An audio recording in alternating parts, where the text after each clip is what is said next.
যেভাবে ত্রিপুরা প্রদেশ কংগ্রেস কমিটির তরফ থেকে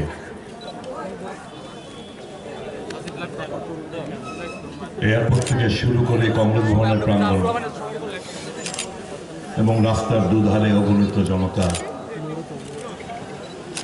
যেভাবে অভিবাদন জানিয়েছেন, আশীর্বাদ করেছেন, মনে হয় যে পাপটুকু করেছিলাম জনতার চাপে, এই পাপটুকু বোধোন্মোচন হবে। আমি আপনাদের কাছে এখানে যারা রয়েছেন,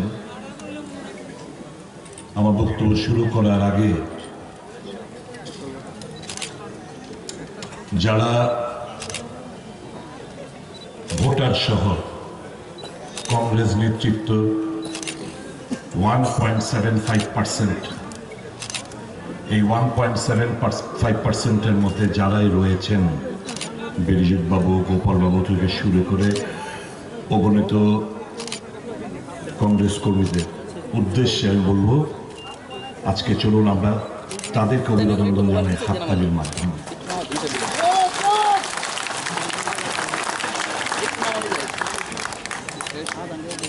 কারণ তারা আবেগে গা ভাসিয়ে দেয়নি।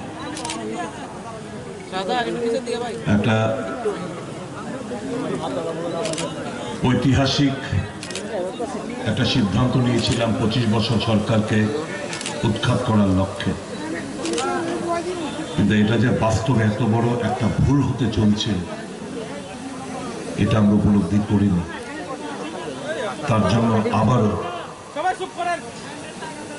রাজ্যের মানুষের কাছে আমি আশিস বাবু আমরা বিনম্রতার সাথে ক্ষমা প্রার্থনা করছি।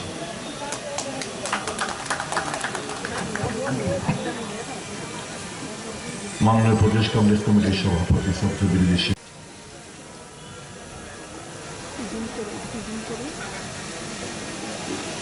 এরা অনেক স্বপ্ন নিয়ে 2018 সালের আগে আগস্ট মাসের 7 তারিখ 2017 মানুষ যখন বলতে শুরু করলো, দাদা আবার ভোট কাটাকাটিতে আবার এরা চলে আসবে আবার 5 বছরের জন্য, খোয়াই এবং বর্জনের মতো উপনির্বাচনের মতো রেজাল্ট হবে সারা রাজ্যে, আসুন আমরা একসাথে লড়াই করি 25 বছরের শাসন ব্যবস্থার ইতি টানি।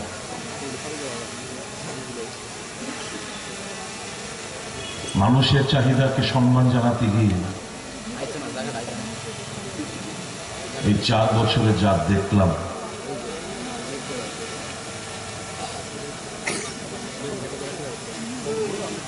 মানে এটাতেও কোনো রাজনৈতিক দলের তো একটা গ্রামার থাকে,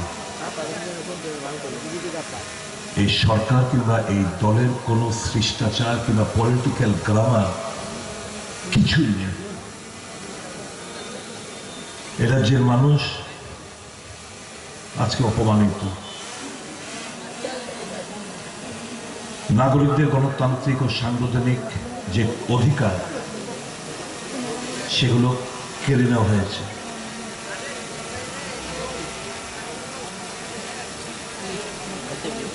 সরকার প্রতিষ্ঠিত হওয়ার পর যতগুলো নির্বাচন হয়েছে রাজ্যে, বলপূর্বক জোর করে ভোট লুট করা হয়েছে। মানুষের উপর আস্থা তাদের নেই। তারা ভাবছে পেশি শক্তির বিনিময়ে আর অঢেল অর্থের বিনিময়ে একের পর এক নির্বাচন তারা জয়লাভ করবে, গণতন্ত্রকে পদদলিত করবে, অধিকারকে খর্ব করবে, এরকম ভাবেই তারা ক্ষমতায় টিকে থাকবে। যে 14 মাস আমি মন্ত্রিসভায় ছিলাম,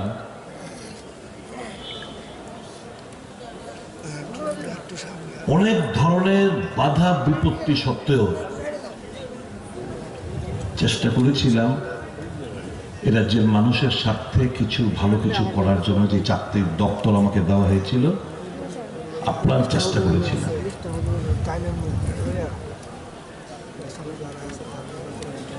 স্বপ্ন ছিল অন্তত স্বাস্থ্য, মানুষ যাতে সর্ব ধরনের চিকিৎসা এ রাজ্যে পেতে পারে, এটা নিয়ে আস্তে আস্তে আমরা এগোতে লাগলাম। এই যে আইজিএম হাসপাতালের 7তলা বিল্ডিংটা আজও খালি পড়ে রয়েছে। দক্ষিণ ভারতের একটা নামি দামি একটা হাসপাতাল, কেউ আসতে চায় না ত্রিপুরায়। তাদেরকে অনেক বুঝিয়ে সুঝিয়ে রাজি হলো। শুধু রাজি না, বললাম ত্রিপুরার যারা গরিব অংশের মানুষ, তাদেরকে তোমরা সিজিএইচএস রেটে তোমাদেরকে ধার্য করতে হবে। আর তোমরা যা ব্যবসা করবে, প্রথম 3 বছর পরে 5% করে, তারপর 7.5%, তারপর 12% রেভিনিউ শেয়ার হবে, সরকার টাকা পাবে। সমস্ত ডিল যখন পাকা, মানে হ্যাঁ বুঝলাম না, বললাম না কোনো পলিটিক্যাল গ্রামার নেই। হঠাৎ করে এটা হচ্ছে মূল কারণ। ভালো কিছু করে ফেলছি, মানুষ খুশি হবে, আমার নাম হয়ে যায়, ঈর্ষা করতে শুরু করলো এবং চট করে মন্ত্রিসভা থেকে সরিয়ে দেওয়া হলো। গেছি, সরিয়ে দেওয়া হয়েছে, এতে আমার কোনো আক্ষেপ নেই। পরবর্তী সময় আমার দুবার ডেকে মন্ত্রী তো নেওয়ার জন্য অনুরোধ জানিয়েছিল, আমি প্রত্যাখ্যান করেছি বিনম্রতার সাথে। কারণ এই যে মন্ত্রিসভার ডেপুটি চিফ মিনিস্টার থেকে শুরু করে বাকি যে কজন মন্ত্রী রয়েছে, বিদ্যার্থীর কথা বাদই দিলাম, তাদের কোনো প্রশাসনিক ক্ষমতা নেই, কোনো অফিসার তাদের কথা শোনে না, বিধায়কদের কথা কেউ শোনে না, তাদের কোনো ক্ষমতা নেই। সবটা ক্ষমতা এক ব্যক্তি ইচ্ছা মর্জির উপর নির্ভর করছে, আর কিছু গুটি কয়েক আমলা। এর জন্য কি আমরা ভোট দিয়েছিলাম? এই স্বপ্ন দেখে কি আমরা পরিবর্তনের জন্য আমরা বিজেপিতে গেলাম? রাজনীতিটা তো করি আমরা মানুষের জন্য। মানুষের ভালো হলে আত্মাটা তৃপ্তি পায়, আত্মা খুব শান্তি পায়। তার জন্যই তো আমাদের রাজনীতিতে আসে। মানুষ খুশি থাকলে আমরা খুশি, আনন্দ ভোগ করি। মানুষের জন্য ভালো কিছু করতে পারলে মানুষ, এ রাজ্যের জনগণ কি চায়? সামান্য সামান্য জিনিস চায়। সবাইকে, ইন্ডিভিজুয়ালকে, ব্যক্তি বিশেষ কজনকে উপরে করতে পারবে, কিন্তু সার্বিক উন্নয়ন যখন হবে তখন এর লাভটা সবাই পাবে। আমরা একটা সার্ভে করেছি, 40% টাকা যে কোনো পরিবারের অর্থ খরচা হয়, যাই রোজগার করেন, স্বাস্থ্যের উপর খরচা হয়। চেষ্টা করেছিল স্বাস্থ্যটাকে কিছু জায়গায়, ভালো জায়গায় নিয়ে যাওয়ার জন্য, করতে দিল না। স্বপ্ন দেখালো এইমস আসবে, ডক্টর ত্রেহান আসবে, বড় বড় নামি দামি হাসপাতাল আসবে ত্রিপুরায়। আমি কি বিনম্রতার সাথে জিজ্ঞেস করতে পারি না, কোথায় মানুষকে যে স্বপ্ন দেখিয়েছিলেন এইমস হবে ত্রিপুরায়, কোথায়? ডক্টর ত্রেহান এসে এখানে হার্টের অপারেশন, বিশাল বড় অপারেশন করবে, কোথায়? আর অনেক ডাক্তারদের নামটা ঠিক মনে নেই, এগুলো এখানে প্রেস মিডিয়া কভার করেছেন, আপনারা ভালো বলতে পারবেন। আপনারা এই স্বপ্ন তো দেখিয়েছিলেন। যারা কথা বলে প্রতিশ্রুতি দিয়ে রক্ষা করতে পারে না, তাদের তো ঠকবাজ এবং প্রতারক হিসাবে আখ্যায়িত করা হয়। মানুষকে ঠকিয়েছে, মানুষ ঠকেছে, এখনো ঠকছে। কিছু না করে হঠাৎ করে মন্ত্রিসভার এক মন্ত্রী একদিন প্রেস মিট করে মন্ত্রিসভায় ওই সেক্রেটারি থেকে বলছে 90% প্রতিশ্রুতি ভিশন ডকুমেন্টের আমরা পূরণ করেছি। পার্টি অফিস আরেক ভদ্রমহিলা জেনারেল সেক্রেটারি, এই মহিলা একটু আগ বাড়িয়ে বলছে না, প্রায় 93% আমরা কমপ্লিট করেছি ভিশন ডকুমেন্টের। কোথায়? 10,323, 125 জন মারা গেল। এটা তো মানুষ।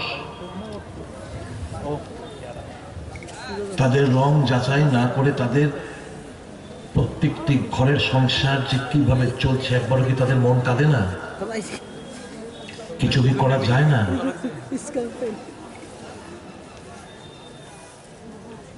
তাদের জন্য কি সরকার একটু ভাববে না?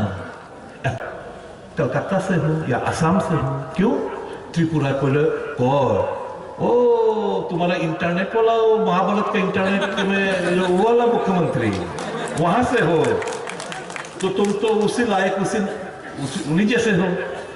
क्यों त्रिपुरा को तक पहुंचना? मैं त्रिपुरा से गड़बड़ साथ I dream of that Tripura where peasants, where laymen, workers, rickshaw pullers, everybody will live happily, peacefully.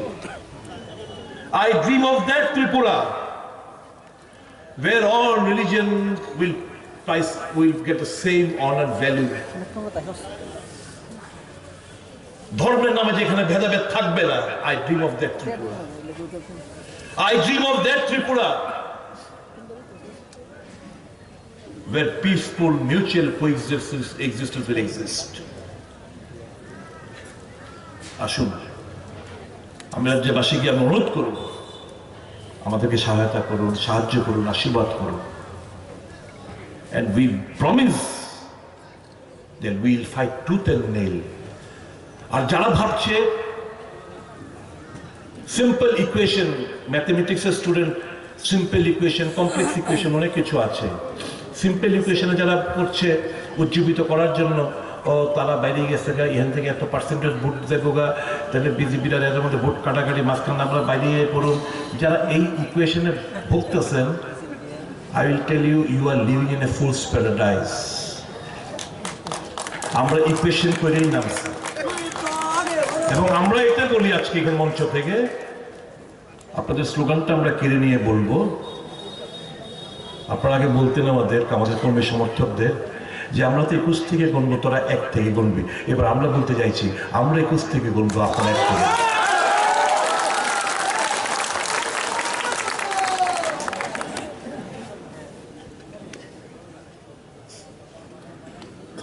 আমি আর বেশি কিছু বলবো না। Are you ready to organize? আপনারা কি রেডি আছেন?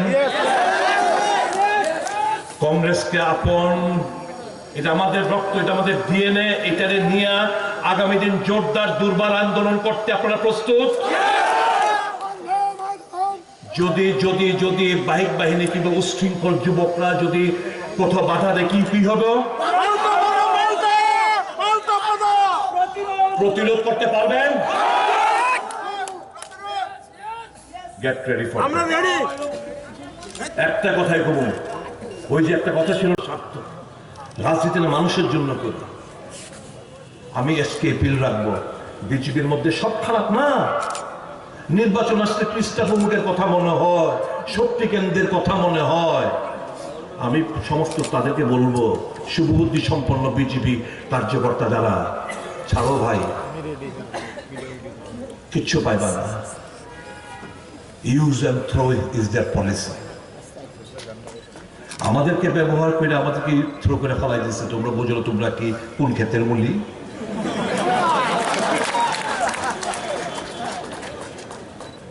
Don't get used. আর দেখো বয়স একটা হইতেছে, আমার কষ্ট হয় সুরজিৎ দত্তর লিগে, সত্যি যে 5 বার জিতছে কংগ্রেস থেকে, কতবার জিতছে বিজেপির টিকিট। ভগবান ওনার অনেক লম্বা আয়ু দিক, শরীর ভালো না। আমি তো এপিল করুন, কাম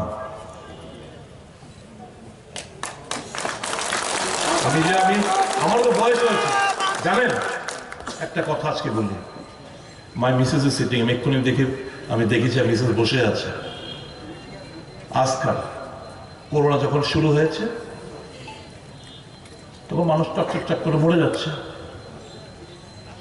আমি মিসেসকে বলে রেখেছিলাম, পম্পাই আমার যদি মৃত্যু হয় করোনাতে জন্মের জন্য বয়ে যেতে যায়, আমার শেষ ইচ্ছাটা আমার ডেড বডির জন্য কংগ্রেস ভবনে যায়।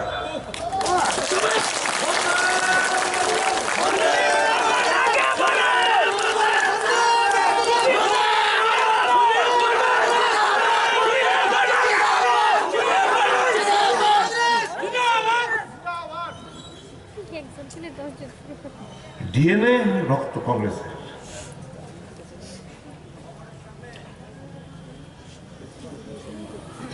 দিলীপ সরকার এইমসে ভর্তি,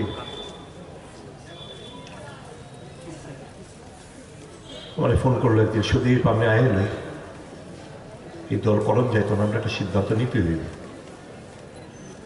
আর শরীরও ভালো না, কোনদিন মরে জায়গা যাতে আমরা কংগ্রেসের ফেরলে শ্মশানো যাই, তার শেষ ইচ্ছা ছিল সেটা। ফেরত আসছে, ডেড বডি ফেরত আসছে।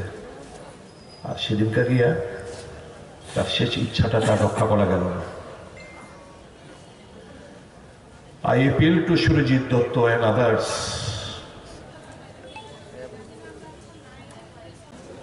ভাববার সময় নেই, প্রবলেম গুলো জানার কোনো তার দরকার নেই।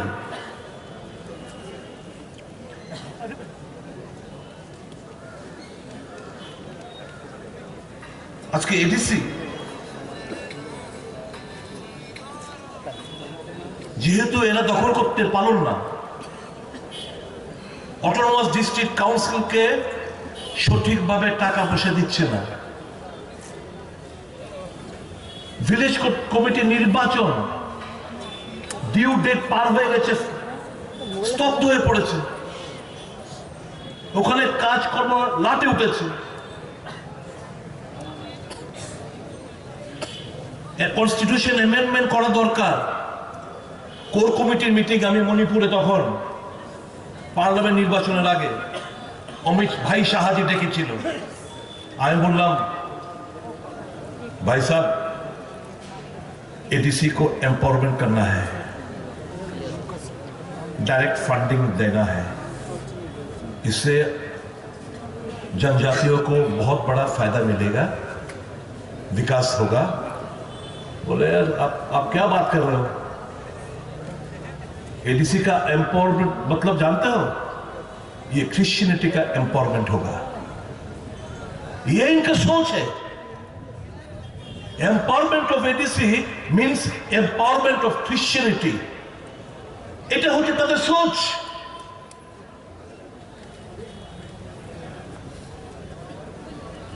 আজকে প্রদ্যুৎ কিশোর দেব বর্মা তীব্রমথার নেতা,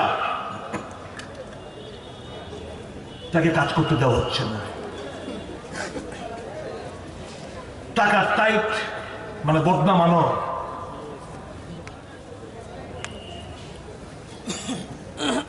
ষড়যন্ত্র করছে কিভাবে এডিসিটা ভাঙিয়ে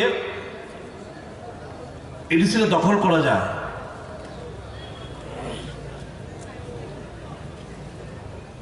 এরা যে দুটো ভাষা কমিশন হয়েছে, রিপোর্ট সাবমিট করেছে, কি কংগ্রেস দাবি, অন্যান্য রাজনৈতিক দলগুলোর দাবি।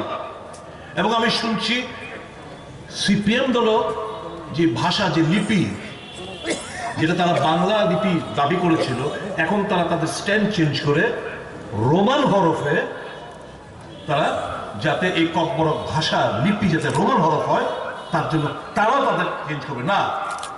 আর এরা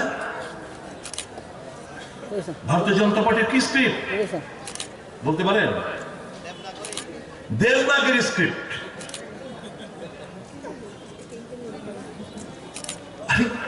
আশ্চর্য ব্যাপার সেপার। আর কি বলে এরাই বলে, ভারতীয় জনতা পার্টি নেতারা বলে ককবরককে অষ্টম তহসিল অন্তর্ভুক্ত করতে হবে। আর you have not yet finalize that, যে লিপি কি হবে। লিপি ঠিক করলে না তোমরা দাবি করছো অষ্টম তহসিল তার অন্তর্ভুক্তি করতে হবে। How funny. কংগ্রেস এরা যে জনজাতিদের বোকা বানাতে চায় না, কারণ কংগ্রেসই তো এডিসি উপহার দিয়েছিল ইন্দিরা গান্ধীর মাধ্যমে।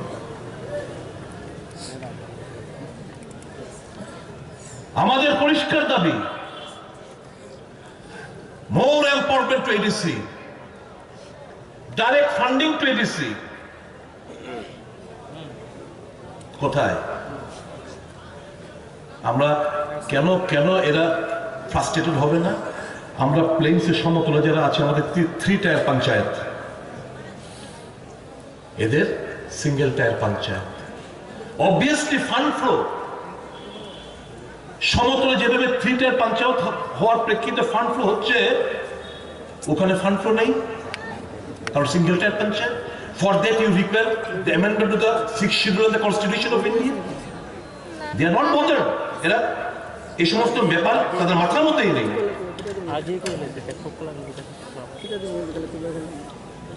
করাপশন তো বলে লাভ নেই, দুর্নীতি ছেয়ে গেছে, রন্ধে রন্ধে দুর্নীতি। ঠিকাদার কি নাই?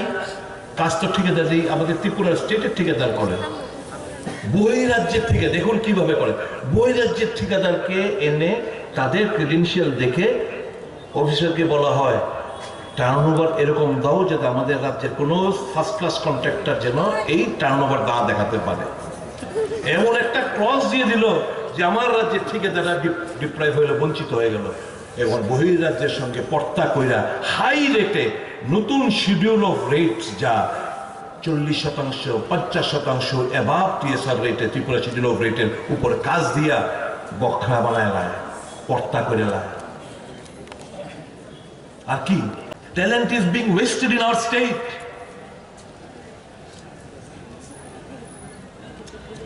কত ভালো ভালো কর্মবোধ করি, কি কষ্ট করে, কি স্যাক্রিফাইস করে, দিন রাত একাকার করে এই নেট স্ল্যাট বিভিন্ন তারা ডিগ্রি অর্জন করে। কোথায়? where is the outlook, where is the vision, where is the heart? একটা স্টেট প্রসপার করবে কয়েকটা জিনিসের উপর। that gentleman should have a vision,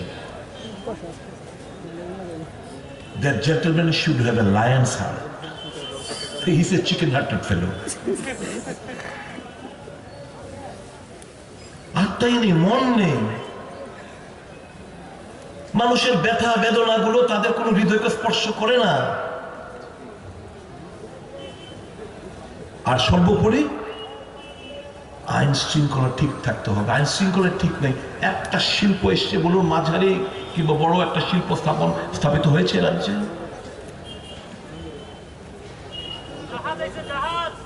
IT hub কোথায়? আইটি হাব ঠিকই বলেছো ভাই। কি আবল তাবল বলে বেড়াচ্ছে সারা রাজ্য জুড়ে। গোবতীর মধ্যে যা চাষবে, আর ভূতেও তা আসে।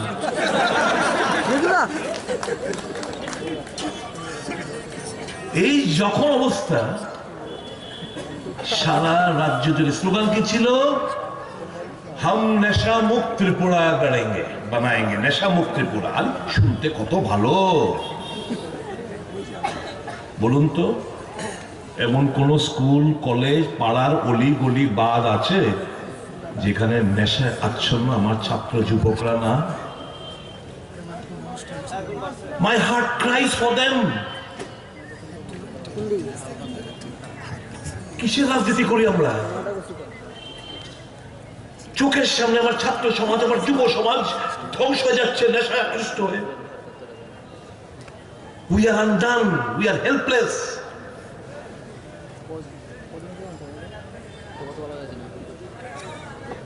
এবং কে না জানে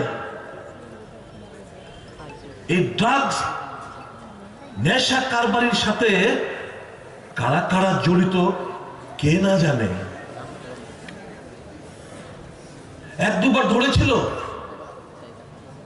অজান্তে ট্রান্সফার হয়েছিল কিছুদিন আগে ওই আমতলির এক দাঁড়ো এসডিপিও। ফোন গেছে রাত্রিবেলা প্রায় 12:30টার সময় এক মহিলার ফোন। এত বড় সাহস তোর, জানোস তিনি আমার ভাইয়ের?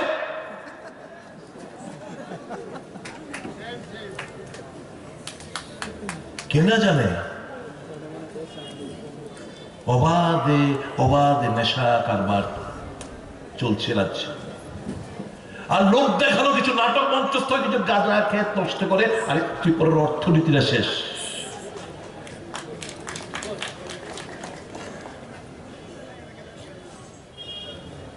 গাঁজা খেত নষ্ট করে লোক দেখানোর নাটক মঞ্চস্থ। আর মায়ানমার থেকে অবাধে মিজোরাম হয়ে অবাধে ড্রাগস এর ব্যবসার সাথে জড়িত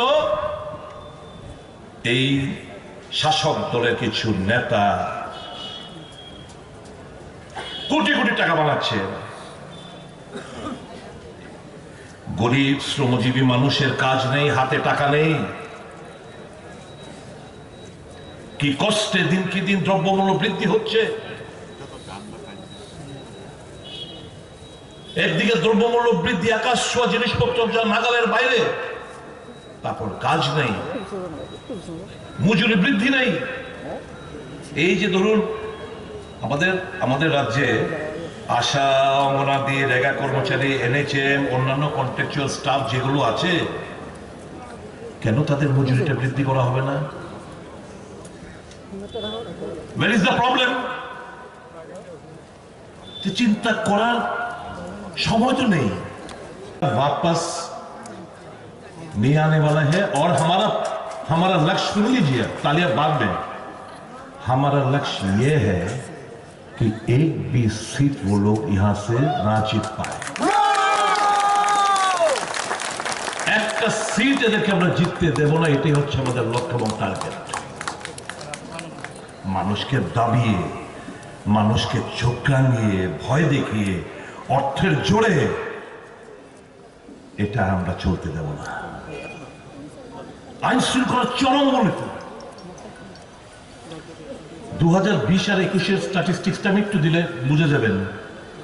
2020-তে খুন হয়েছিল 114, কমার কথা পরের বছরে, এটা বেড়ে দাঁড়িয়েছে 122 2021-এ।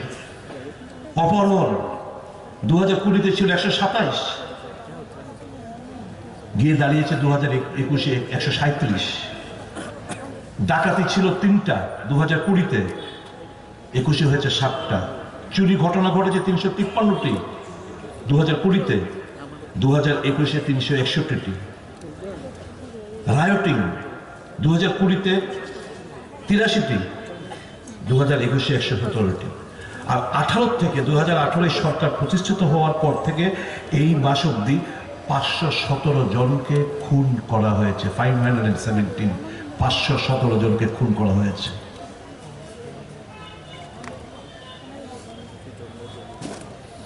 থানার দারোগা বাবু, তার উপর ড্রাগ মাফিয়া গাড়ি চালিয়ে দেয় ওই Rangkhol, one sub inspector Rangkhol, খুব সুন্দর বক্সনগর এলাকা। কারণ ড্রাগ ধরেছিল একজন পাওয়ারফুল লেডি, তার ভাই এর সাথে জড়িত, একটা গ্রেপ্তার হলো না আজ পর্যন্ত। এ কোন জায়গায় আমরা বসবাস করছি? এটা তো পুলিশের অপমান, কালারপ্রাপ্ত পুলিশ ত্রিপুরা। এটা তো পুলিশের অপমান। পাড়ার চুনুপুটি এসে মন্ডল ফন্ডল এইসব যা খুশি তা বলছে দারোগা বাবুদের হিংসার। অশোক স্তম্ভ তার কাঁধে একটা চুনুপুটির নেতা এসে ধমকাচ্ছে, অপরাধ করলে অ্যারেস্ট করতে দিচ্ছে না। যে নন বেলেবল সেকশন গুলো ইমপ্লিমেন্ট করার কথা সেখানে বেলেবল সেকশন ইমপ্লিমেন্ট পার পাই যাচ্ছে। কাজে এই জিনিসগুলো তো বৃদ্ধি পাবেই। বাড়িগুলোতে হামলা, বাঘ বাহিনীর তাণ্ডব সারা রাজ্য জুড়ে। এরকম তো অবস্থা এই নৈরাজ্য আমরা তো আগে কখনো দেখিনি। এত অহংকার,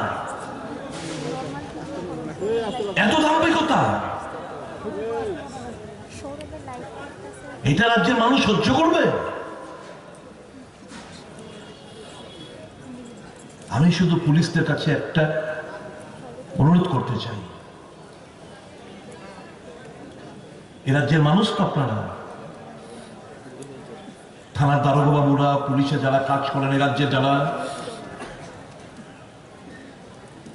এই মাটিকে তো ভালোবাসেন, ত্রিপুরাটাকে ভালোবাসেন। আপনি কি ত্রিপুরার মানুষকে প্রতি উপর দায়বদ্ধ না? পুলিশের উপর যদি মানুষের আস্থা সরে যায়, এবং সরে গেছে বলতে দ্বিধা নেই আমার, পুলিশকে এখন আর মানুষ বিশ্বাস করতে চায় না। কারণ এতকাল এই যে 4 বছর দেখছি যে মার খেলো তাকে এবার গ্রেপ্তার করে জেলে পাঠাচ্ছে, আর যারা মানলো যাদের বিরুদ্ধে কেস হয়েছে তারা বেগুলাম ঘুরে বেড়াচ্ছে। আমরা ওখানে বসে ওই দলের থেকে তো ছটফট করছিলাম। আমি তো কথা বলেছি, আমি মন্ত্রী হয়ে বলেছি যে আমার ডাক্তার আক্রমণ হয়েছে, এসকর্ট ছেড়ে দিয়েছি, যে এদের আমি এই সরকার ডাক্তারদের নিরাপত্তা দিতে পারছি না, আর আমি এসকর্ট নিয়ে ঘুরবো? বড় কর্তার বসা হয়েছে।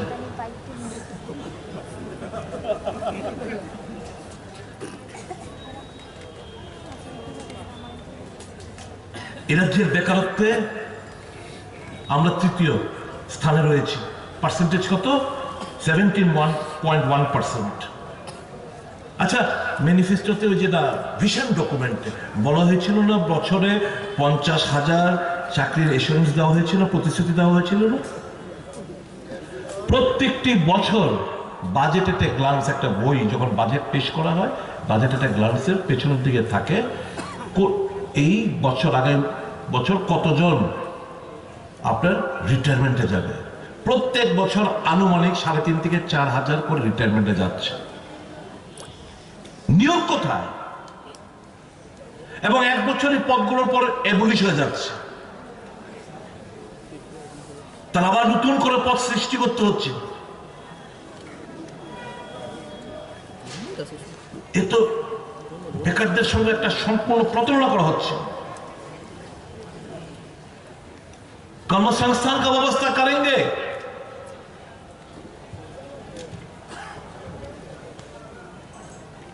मिस कॉल उस नंबर पे दे देना। नाम पड़े गल मिस कॉल, बाबा देखा नहीं तारा। পরবর্তী সময় বলে मैंने तो ऐसा नहीं कहा था, কি বলে বেরিয়েছে ভুলেই গেছে। এরা যে বেকাররা একটা অনিশ্চিত ভবিষ্যতের দিকে এগোচ্ছে। মেধা যারা পেল না, ঠিক আছে, অনেক ত্রুটি বিচ্যুতি ছিল, হতে পারে, কিন্তু তারা তো আমাদের রাজ্যের সন্তান। কালকে আমার চেন্নাই থেকে একটি 10,323 পরিবারের একটি মহিলা আমাকে ফোন করেছে, ভয়েস মেসেজ পাঠিয়েছে। তার ছোট একটি ছেলে ক্যান্সার আক্রান্ত, যাওয়ার সময় আমার কাছে এসেছিল, কষ্ট লেগেছে। তো আমার ওই বেতন থেকে আমি 50,000 টাকা ওই ছেলেটার দিকে এত কষ্ট লেগেছে, আমার তো ছোট ছোট ছেলে মেয়েরা আছে, আমি 50 টাকা দিয়েছিলাম। আমি জানি এটা কিছুই হবে না। কালকে আমাকে হোয়াটসঅ্যাপ মেসেজ পাঠিয়েছে যে স্যার খুব ক্রিটিক্যাল, আমাকে আরো কিছু টাকা পাঠান। কোত্থেকে দেবে? না তাদের অর্থ উপার্জন করার কোনো অবস্থা। এটা কি ঠকবাজ না? প্রতিশ্রুতি তো দেওয়া হয়েছিল, প্রতিশ্রুতি দেওয়া হয়েছিল যারা টেট পাস করবে তাদেরকে চাকরি দেবে। টেট কোয়ালিফাইড করে বসে রয়েছে প্রচুর এমন আমাদের রাজ্যের যুবক যুবতীরা, পাস করা সত্ত্বেও তাদের লেটার অফ অ্যাপয়েন্টমেন্ট যায় না, চাকরি পায় না। জিআরবিটি রেজাল্ট এখন প্রকাশ করতে সাহস পাচ্ছে না, কারণ আমি তো খবর আছে প্রশাসনের কিছুটা তো কাজ করার প্রেক্ষিতে সততা নিয়ে কাজ করেছি, তো বিভিন্ন অফিসাররা খবর দেয় 75% লোক যারা লিস্ট হয়েছে বহিরাজ্যে, আমাদের রাজ্যের মাত্র 25% এখন লিস্ট আউট করতে সাহস পাচ্ছে না। কারণ এই যাদেরকে সবাই মন্ডল ফন্ডল থেকে বুথ থেকে শুরু করে সবাই তো লিস্ট থেকে নিয়ে টাকার অর্থের বিনিময়ে সবাইকে তো টাকা নিয়ে নিয়েছে, অর্থের বিনিময়ে তট্ট হবে। এখন তো টাকা ফেরত দিতে হবে, তখন মার খাবে। কাজে রেজাল্ট প্রকাশ করতে সাহস পাচ্ছে না। আমি দাবি করব রেজাল্ট তাড়াতাড়ি প্রকাশ করার জন্য। নেট পাস করা, সেট পাস করা, পিএইচডি কোয়ালিফাইড প্রায় 1000 খানেক ছেলে মেয়ে আমাদের রাজ্যে। কলেজগুলোর মধ্যে ভালো পড়াশোনা প্রদান করা যাচ্ছে না, ভালো শিক্ষকের অভাবে।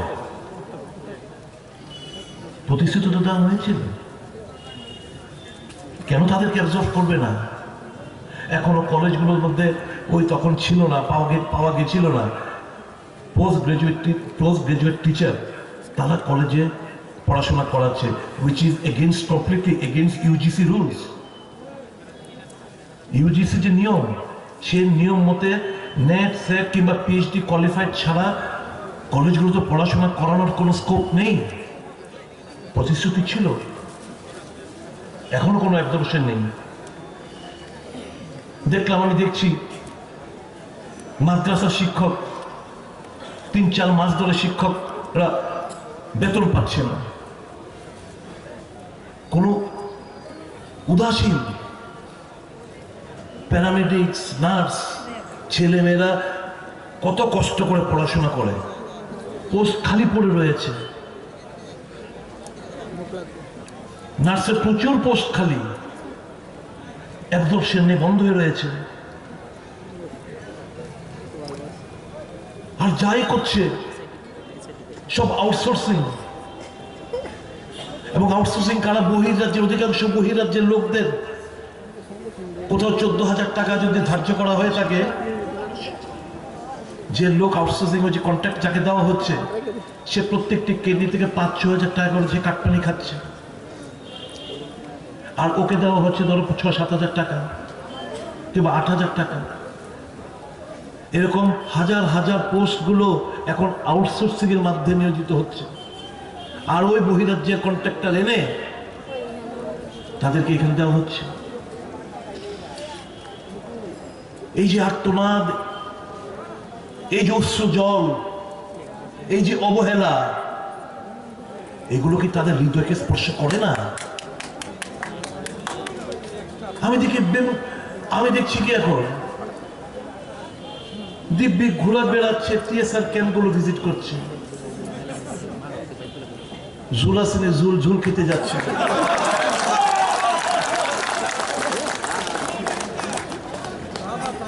টিএসআর ক্যাম্পগুলোতে গিয়ে এদের সঙ্গে তাদের ভেতরে প্রচন্ড ক্ষোভ, কিছু দেওয়া হয়নি তাদেরকে। এই যে 7th পে কমিশন 28% দিয়ে এখনো বাকি। 7th पे कमीशन हमने दे दिया, क्या दिया? घंटा दिया। 28% যার বেনিফিট, যেটা মূল, যেটা পেলে একটা কর্মচারী তাদের অর্থনৈতিক বুনিয়াদটা শক্তিশালী হতো, এখন আমি শুনছি এই যে নুন খেয়েছে দিতে হবে, আমি শুনছি ওই 200 টাকা করে নাকি তাদের রেশন মানি বাড়াবার একটা সিদ্ধান্ত ইতিমধ্যে ঘোষণা দিতে পারে। প্রশাসনিক স্তরের খবর আমার কাছে যেটা পেয়েছি। मेरे टीएसएल भाइयों, ये सरकार का म्याद ज्यादा से ज्यादा 1 साल। आज की तारीख में आप लिख लो, आज की तारीख में आप सब जान जाइए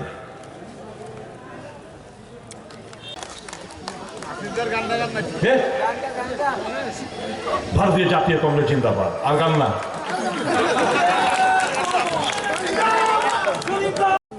যে যখন বিমানবন্দর থেকে বেরিয়ে আমরা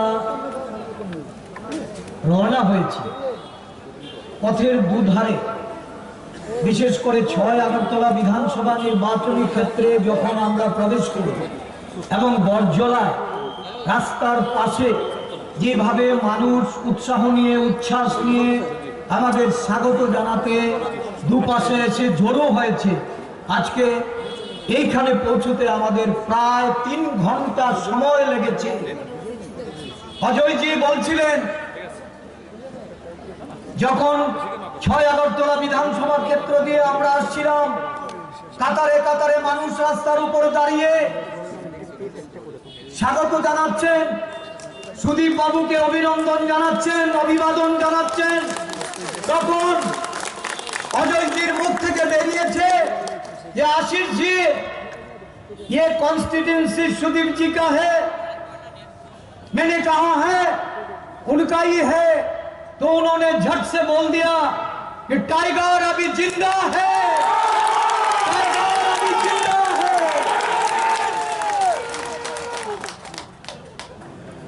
आदरणीय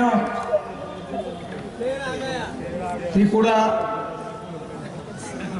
प्रदेश कांग्रेस की अध्यक्ष जी,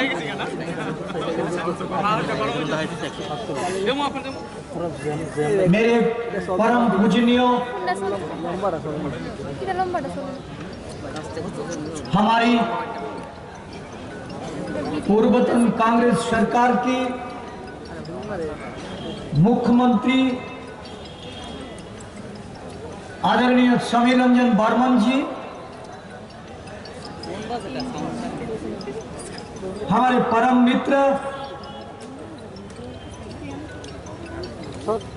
प्राक्तन विधायक सुदीप राय बर्मन जी, একটা মুখ্যমন্ত্রী এই রাজ্যটাকে সমস্ত পৃথিবীতে কলঙ্কিত করে দিচ্ছে, পচিয়ে ফেলেছে এই রাজ্যটাকে। এই রাজ্যটা আজকে ভারতবর্ষের অন্যান্য রাজ্য থেকে অনেক পিছিয়ে গেছে। আমি বেশি সময় নেব না, কারণ সুদীপ বাবু বলবেন, অজয়জি বলবেন। শুধু একটা লোকগীতির একটা পংক্তি আমার মনে হয় আজকে এইখানে রাখাটা এটা অ্যাপ্রোপ্রিয়েট। আমি অত গান ভালো জানি না, আমার সুরও নেই, আমি খুব বেসুরা মানুষ, কারণ গান গাওয়ার সমস্ত কিছু এটা সুদীপ বাবুর হেফাজত।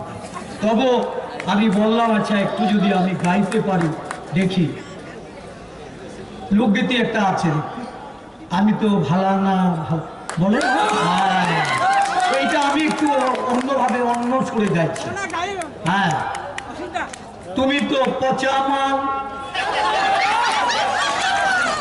তুমি তো পচা মাল, পচা লইয়া থাক, তুমি তো পচা মাল, পচা লইয়া থাইকো, যারা ভালো ভাই তারা তাড়াতাড়ি আইলো, যারা ভালো ভাই তারা তাড়াতাড়ি। नमस्कार। भागीदारी से झारखंड में हेमंत सोरेन के नेतृत्व में कांग्रेस जेएम की सरकार बना है। आज यह खड़ी होके वो जो 4 साल का जो दर्द भरी हमारी जो सारी कांग्रेस भाई बहनों को जो दर्द मिला है, आज मुझे यहाँ आके मेरे सुकून मिल रहा है कि बीजेपी को छोड़ के मैं अपना घर में लौटा। मुझे पूरा विश्वास है, मैं दाव के साथ कहता हूं, ये झारखंड में रघुवर दास को जैसा सबक सिखाया अजय जी ने, आज आगे जो हमारा चुनाव है 2023 में, उस चुनाव में अजय जी ने कांग्रेस का सरकार बना के यहाँ से कांग्रेस की सरकार आम लोगों को उपहार देने वाला है।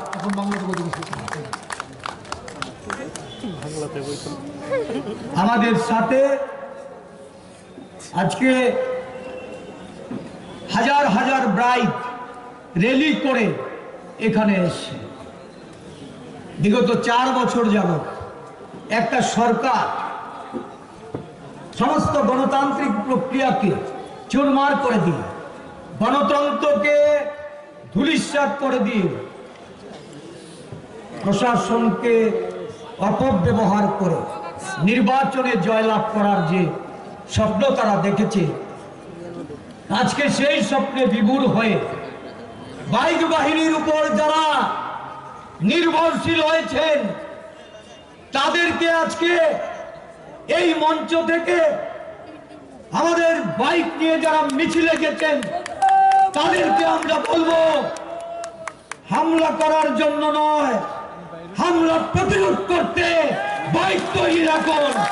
বাইক নিয়ে শান্তি প্রতিষ্ঠা করতে, সম্প্রীতি ধ্বংসকারীদের প্রতিরোধ করতে এই বাইককে সদ্ব্যবহার করবেন, এই বাইকের দ্বারা মোকাবেলা করবেন। আর এই রাজ্যে একটা বাড়িতেও হামলা হতে আমরা দেব না, একটা মানুষকেও কাটতে দেব না, একটা মায়েরও চোখের জল পড়বে না। এই প্রতিজ্ঞা নিয়ে আমাদের এখান থেকে বেরোতে হবে। সারা রাজ্যটাকে পচিয়ে ফেলেছে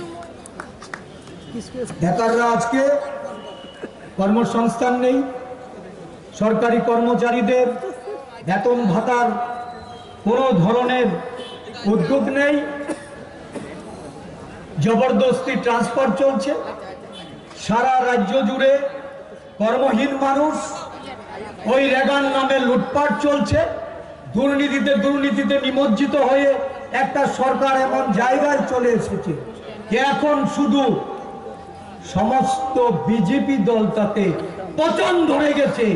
বিজেপি দল আজকে পচন ধরে গেছে। সুদীপ বাবু বলেছিলেন একটা কথা, আজকে থেকে 5 বছর পূর্বে বলেছিলেন, এ ছাগল দিয়ে হাল চাষ করা যায় না, ছাগল দিয়ে হাল চাষ করা যায় না। বাস্তবের সঙ্গে আজকে এই রাজ্যের মানুষ উপলব্ধি করছে, वास्तव संगे उपलब्धि करछे। ये दूध शब्द हिंदी में इसलिए बोल रहा हूँ कि यहाँ अजय जी है, उनको मालूम हो सके 40 साल पहले जहाँ से मेरा राजनैतिक जीवन शुरू हुआ था, जिस मंदिर से मैं धीरे धीरे पैदल चलना शुरू किया, इस कांग्रेस भवन से मेरा जब यात्रा शुरू हुआ, कुछ दिनों के लिए हम सारे भटक गए थे। सुदीप जी और मैं कुछ दिनों के लिए बीजेपी में चला गया था। अजय जी हमारी ये स्टेट का प्रभारी बन के जब आया, उन्होंने हम लोगों से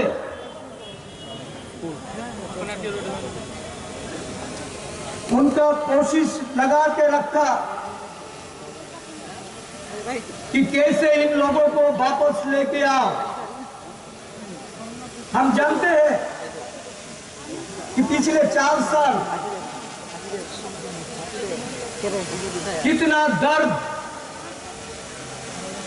इस राज्य में कांग्रेस लोगों को पहुंचाया गया, कितने भाई और बहनों को वंचित करके, युवा लोगों को, बेकार भाइयों को, अगणित श्रमिक, मेहनती कर्मचारी, सारे लोगों को इन लोगों ने, इस सरकार ने वंचित करके रखा। इनकी सारी सपना ही टूट गया। हमने विधानसभा के अंदर और बाहर आवाज उठाया था, लेकिन उनको कुछ भी मालूम नहीं हुआ। बार बार बुलाने के बाद जब हम लोगों को लगा कि नहीं, इस बार कुछ अलग सोचना चाहिए, आप सबको दर्द पहुंचा है कि हम कांग्रेस छोड़ के उस दिन चले गया, लेकिन कुछ वजह थे। 25 साल एक तरफ चलने चलते हम लोगों को लगा कि लेफ्ट फ्रंट को खत्म करना चाहिए, लेफ्ट फ्रंट की सरकार उसको खत्म करना चाहिए, उसका राहुल गवर्नमेंट को खत्म करना चाहिए। उस दिन जो कदम उठाया था, 4 साल में हम लोगों को पता लग गया कि ये झूठ मूठ था, ये जुमला था। ये जुमले के सरकार को अभी हटाना चाहिए। उस दिन अजय जी ने हम लोगों को हाथ थामा। ये अजय जी झारखंड की पूर्व अध्यक्ष था, वहां का एमपी था। आप लोगों को तो पता ही है कि उस जमाने में झारखंड में बीजेपी का सरकार था। उस बीजेपी सरकार का मुख्यमंत्री था रघुवर Das ji. Subscribe to Tripura Info and press the bell icon so that you never miss any latest updates and news on Tripura.